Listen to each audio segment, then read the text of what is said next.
Assalamualaikum warahmatullahi wabarakatuh. Perkenalkan, nama saya Nurul Rifni Herunisa.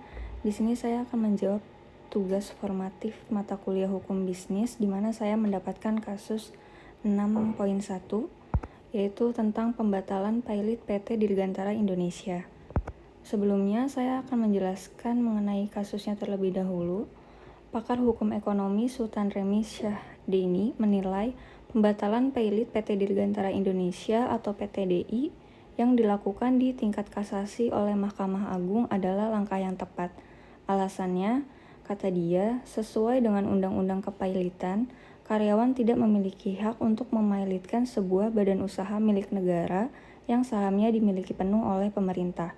Seharusnya Menteri Keuangan yang berhak mengajukan permohonan itu, kata pakar yang juga pengacara itu saat dihubungi kemarin.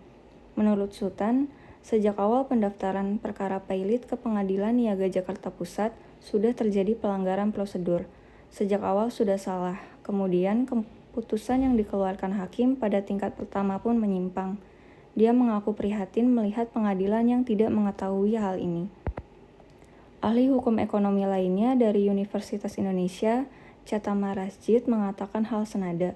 Sesuai Undang-Undang Nomor 37 Tahun 2004 tentang Kepailitan dan Penundaan Kewajiban Pembayaran Utang atau PKPU, kata dia, karyawan memang tidak punya hak untuk menggugat pilot perusahaan. Kerjasama antara karyawan dengan perusahaan BUMN bukan sebuah perikatan utang, ujarnya. Dalam undang-undang itu dinyatakan, mereka yang memiliki hak mengajukan permohonan pilot hanyalah Kejaksaan, Bank Indonesia, Badan Pengawas Pasar Modal, dan Menteri Keuangan. Pekerja bukan salah satu unsur itu, ucap Chatama Rasjid. Meski begitu, ia menambahkan dalam kasus PTDI, keputusan yang sudah diambil oleh Majelis Kasasi MA sebaiknya berdasarkan pertimbangan untuk kepentingan yang lebih besar. Hakim harus bisa memilah mana yang lebih penting bagi banyak pihak, ujarnya. Dari kasus tersebut, ada analisa kasus. Yang pertama, karyawan tidak memiliki hak untuk memilotkan BUMN yang sahamnya dimiliki penuh oleh pemerintah. Lalu yang kedua, terjadinya pelanggaran prosedur sejak awal pendaftaran pilot. Dan yang ketiga, seharusnya hakim bisa memilah mana yang lebih penting bagi banyak pihak. Lalu di sini ada pertanyaan untuk kasus tersebut. Yang pertama, jelaskan apa yang dimaksud dengan kepailitan. Siapa yang dapat mengajukan permohonan pernyataan pilot? Apa akibat dijatuhkannya pilot? Dan apa tugas hakim, pengawas, dan kurator tersebut? Lalu yang kedua, dalam kasus PTDI tersebut yang telah dinyatakan pilot oleh Hakim Pengadilan Niaga Jakarta Pusat sebelumnya, apakah sebenarnya sudah sesuai dengan Undang-Undang Kepailitan? Dengan demikian, atas dasar apa PTDI dapat dinyatakan pilot oleh hakim? Dan apabila PTDI diputus pilot oleh Pengadilan Niaga, siapakah yang berwenang untuk melakukan pengurusan atas harta pilot tersebut?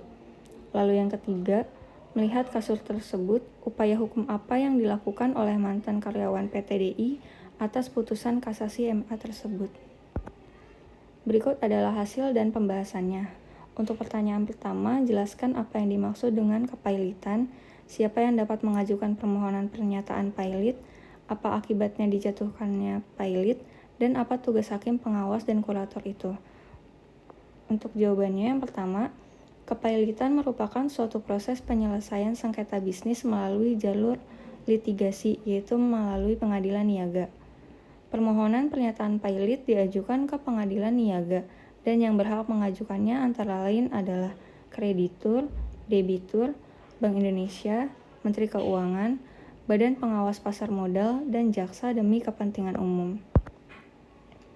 Dengan dijatuhkannya putusan pilot oleh pengadilan niaga, debitur demi hukum kehilangan haknya untuk berbuat sesuatu terhadap penguasaan dan pengurusan hartanya yang termasuk dalam kepailitan terhitung sejak tanggal kepailitan itu. Deskripsi tugas seorang kurator dan hakim pengawas dalam kepailitan tersebar di berbagai pasal Undang-Undang Nomor 37 Tahun 2004. Namun yang paling fundamental, tugas kurator adalah melakukan pengurusan dan atau pemberesan harta pilot. Sementara tugas hakim pengawas adalah mengawasi pengurusan dan pemberesan harta pilot.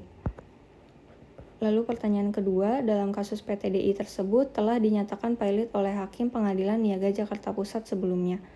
apakah sebenarnya sudah sesuai dengan Undang-Undang Kepailitan. Dengan demikian, atas dasar apa PTDI dapat dinyatakan pailit oleh hakim? Dan apabila PTDI diputus pailit oleh pengadilan niaga, siapakah yang berwenang untuk melakukan pengurusan atas harta pailit tersebut? Untuk pembahasannya, sudah sesuai dengan Undang-Undang Kepailitan, dinyatakan pailit atas dasar sejak awal pendaftaran perkara pailit ke Pengadilan Niaga Jakarta Pusat sudah terjadi pelanggaran prosedur.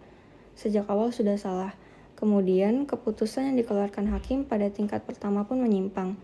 Yang berwenang untuk melakukan pengurusan atas harta pailit yaitu dalam undang-undang itu dinyatakan mereka yang memiliki hak mengajukan permohonan pailit hanyalah Kejaksaan, Bank Indonesia, Badan Pengawas Pasar Modal, dan Menteri Keuangan. Lalu untuk pertanyaan ketiga, melihat kasus tersebut, upaya hukum apa yang dapat dilakukan oleh mantan karyawan PTDI atas putusan kasasi MA tersebut? Lalu untuk pembahasannya, keputusan yang sudah diambil oleh Majelis Kasasi MA sebaiknya berdasarkan pertimbangan untuk kepentingan yang lebih besar. Hakim harus bisa memilah mana yang lebih penting bagi banyak pihak. Demikian untuk analisa dan pembahasan kasus tersebut. Kurang lebihnya mohon maaf. Wassalamualaikum warahmatullahi wabarakatuh.